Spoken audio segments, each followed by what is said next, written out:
হয়েছে আমাদের, বাট সময় দিয়েছিলাম যে আমি গিয়ে দেখি।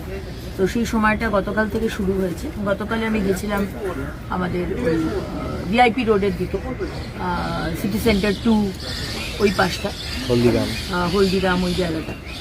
আজকে আমরা এসেছি এখানে, প্রথমে গেছি পূজালি, তারপরে চুড়িয়াল, তারপরে একটু আগে গেছিলাম দইঘাট, এবং এটা হচ্ছে হেস্টিংস।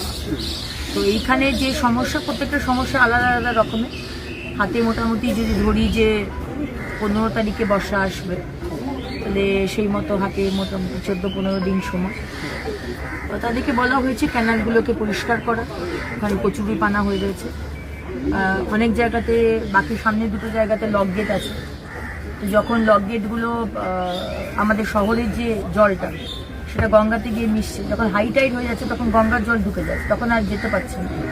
তাই জন্য সেটা পাশে দুটো উইং ওয়াল বলে, ওই উইং ওয়াল দিয়ে আমাদের শহরের জলটা যাবে।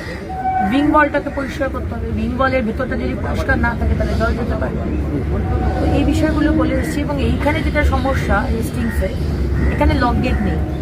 চুড়িয়াল আর পূজারিতে লক গেট আছে, ওখানে আমাদের শহরের জল যেতে পারবে, গঙ্গা জল আসতে পারবে, সবই হবে। এখানে কিন্তু কোনো লক গেট নেই। আমি জানি না 15 বছর আগের সরকার কি করেছে। এখানে কালীঘাট, আগের মুখ্যমন্ত্রী যেখানে থাকতেন, যার বাড়ির পিছন দিয়ে আদিগঙ্গা যায়, তিনি নিজেও তো ভুক্তভোগী, জল যদি আজকে ওভারফ্লো করে। কিন্তু 15 বছর কোনো কাজ করেনি। এবং আজকে তারা ডিপিআর আমাকে দেখাচ্ছে যে প্রজেক্ট করা হয়েছে এবং আমরা এটা শুরু করবো, কিন্তু এই বছরটা তো আমাকে কমপ্লিট করতে হবে।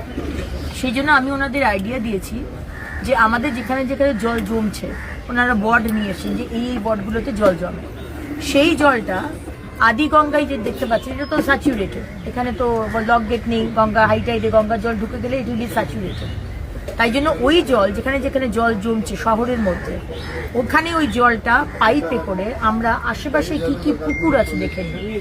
যদি পুকুরগুলো বুঝে থাকে সেগুলো এই কদিনের মধ্যে পরিষ্কার করিয়ে নেব। আর যদি পুকুরগুলো ঠিকঠাক থাকে তাহলে সেই সব পুকুরে আমরা এই জলটাকে পাইপে করে পাঠাবো। সেই কালীঘাট থেকে এই পুকুরটা সব থেকে কাছে, ওইখানে পাঠাবো। রাসবিহারি থেকে এই পুকুরটা কাছে, টলিগঞ্জ থেকে এই পুকুরটা কাছে। তো আমরা কি করবো, এটাকে বলে রেন ওয়াটার হারভেস্টিং। আমরা এই বর্ষাকালে জলটাকে নষ্ট করবো না, তারপরে আমরা দেখছি কি করা যায় এই জলটাকে। দেখো, আমি আইডিয়া দিচ্ছিলাম যে এই যে বাড়িগুলো রয়েছে, ইনফ্যাক্ট যে কোনো বাড়ি আমাদের শহরে আমরা দেখতে পাচ্ছি জলের সমস্যা হচ্ছে, আজকে বড় বড় শহরগুলো, সেইখানে প্রত্যেকটা বাড়ির মাথায় আমরা যদি একটা ট্যাঙ্ক করতে বলি, ট্যাঙ্কি, যেখানে জল বর্ষাকালে আমরা জলটাকে করবো, স্টোর করব, এবং ওই বর্ষাকালের কটা মাস আমরা ওই জলটা দিয়ে বাথরুম আর কাপড় কাচার ব্যাপারটা দেখে নেব। তার জন্য আলাদা পাইপ থাকবে। এইটা নেক্সট ইয়ার আমরা করব। বাট এই জিনিসগুলো মাথায় রাখতে হবে, জলটা অপচয় যাতে না হয় সেটাও যেরকম দেখতে হবে, আবার ওয়াটার লগিং না হয় সেটাও দেখতে হবে। It will B A team effort. এবং যারা নাগরিক তাদেরকে কিন্তু অ্যাক্টিভ রোল নিতে হবে আমাদের সাথে, আমরা একা তো করতে পারবো না বিষয়টা। তো এইটা নিয়ে আমরা শনিবার বসবো। আপাতত ওয়াটার লগিং এই চত্বরে যাতে না হয়, জলটাকে পাইপে করে পুকুরগুলোতে দিয়ে দেওয়া, সেইটার ব্যবস্থা আমরা করছি। শনিবার দেখি বসি। আমি বলেছি যারা ল্যান্ড রেকর্ড যাদের কাছে আছে, এই দপ্তর আসবে, তারা বলবে কোথায় কোথায় পুকুর আছে এবং এখানে এখানে জল জমে। আমরা সেটাকে এইভাবে করার চেষ্টা করছি, কারণ এটা তো 3-4 বছরের project. Lock gate, pump house, Adiganga, এটা 3-4 বছরের প্রজেক্ট, কিন্তু এই বর্ষাকালটা তো আমাকে কাটাতে হবে কিছুভাবে। তো সেইটা এখন দেখেছি, তারপর শনিবার দেখি। আরো একটা বিষয় দেখলাম, পূজারি লক গেটের ওখানে, যেটা আপনি ফোনের মাধ্যমে সেচ দপ্তরের কোনো আধিকারিককে নির্দেশ দিচ্ছিলেন। আপনার সঙ্গে পুরো কমিশনার রয়েছেন, পুরো আধিকারিকরাও রয়েছেন, মানে সেচ দপ্তরকেও কি একরকম ভাবে পুরসভার সঙ্গে যৌথভাবে কাজ করার জন্য নির্দেশ দিচ্ছেন? গতকাল আমরা গেছিলাম সেখানে, যে আমাদের যে এয়ারপোর্টের উপরে যে ব্রিজটা, সেই ব্রিজটা, ওটা ব্রিজ তো উপরের ব্রিজটা তলায় যে কালভার্টটা আছে সেটা পিডব্লিউডি, সরি মেট্রো নিচে ঠিক এয়ারপোর্টের আগে একটা বড় কালভার্ট আছে, যেখানে ওই বিধাননগরের পুরো জলটা এসে ওইখানটাতে জমছে। ওই দপ্তরের, মানে ওই ট্যাঙ্কিটার দায়িত্ব হচ্ছে পিডব্লিউডি। তারপরে ওইখান থেকে যে রাস্তাটা যে যাচ্ছে ক্যানালের দিকে, ওই রাস্তাটা দেখছে বিধাননগর মিউনিসিপ্যালিটির কমিশনারও ছিলেন সেখানে। আগের সরকার কিরম বেয়াক্কেলে কাজ করেছে, কৈখালি জায়গাটা, রাস্তাটা পুরো পেভার ব্লক দিয়ে রাস্তা বানিয়ে দিয়েছে, আর ঠিক ইলেকশনের আগে ভোট পাওয়ার জন্য। এবং ম্যানহোল গুলোকে পুরো বন্ধ করে দিয়েছে, মানে আপনি কোথায় ম্যানহোল আছে আপনি জানেন না, তার কোনো রেকর্ড নেই। যে 3টে বোধহয় ম্যানহোল, 3টে কি 4টে আমি দেখতে পেলাম, সেটা খুলে দেখালো আমাকে। কিন্তু বাকি ম্যানহোল গুলো তো পরিষ্কার হচ্ছে না, কারণ আমরা তো জানি না কোথায় ম্যানহোল আছে।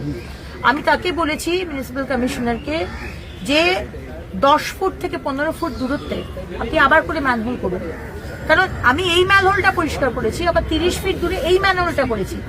ম্যানুয়ালি ম্যানহোল পরিষ্কার করা অ্যালাউড নয়, সুপ্রিম কোর্ট না করে দিয়েছে।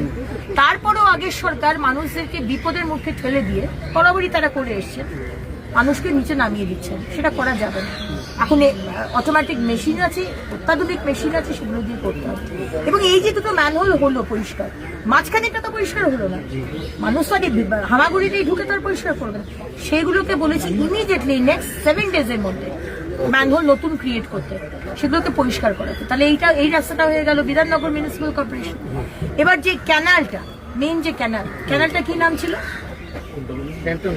Cantonment canal. ক্যান্টনমেন্ট ক্যানালটা হচ্ছে আমাদের ইরিগেশন দপ্তর, তো সেটাও ইরিগেশন দপ্তরকে বলেছি ওটা পরিষ্কার করতে। এবং প্রতিটা দপ্তরকে কিন্তু টিমওয়ার্ক হিসেবে কাজ করতে হবে। আজকে যেরকম যেখানে পূজারি, ওটা ইরিগেশন দপ্তর দেখছে, এটা দেখছেন কেএমসি। তো every department related to monsoon, তারা কিন্তু এসে একসাথে কাজটা করতে হবে, তবেই কিন্তু আমরা সার্ভিসটা দিতে পারবো সাধারণ মানুষকে, এবং সেটাই চেষ্টা করছি। দেখুন 100% হবে না, এবারও জল জমবে, কিন্তু চেষ্টা করছি কম হয়। তারপর বর্ষাকালটা চলে গেলে পার্মানেন্ট যে সলিউশন, দরকার হলে বিদেশ থেকে লোক এনে, ইঞ্জিনিয়ার এনে, এখানে আমাদের আইআইটি যাদবপুর এরা রয়েছে, তাদের ইঞ্জিনিয়ারের অ্যাডভাইস নিয়ে আমরা বিষয়গুলোকে দেখব। এখন ইমিডিয়েটলি এই 15 দিনের মধ্যে আমাদের কিন্তু একটা সলিউশন সাধারণ মানুষকে দিতে হবে।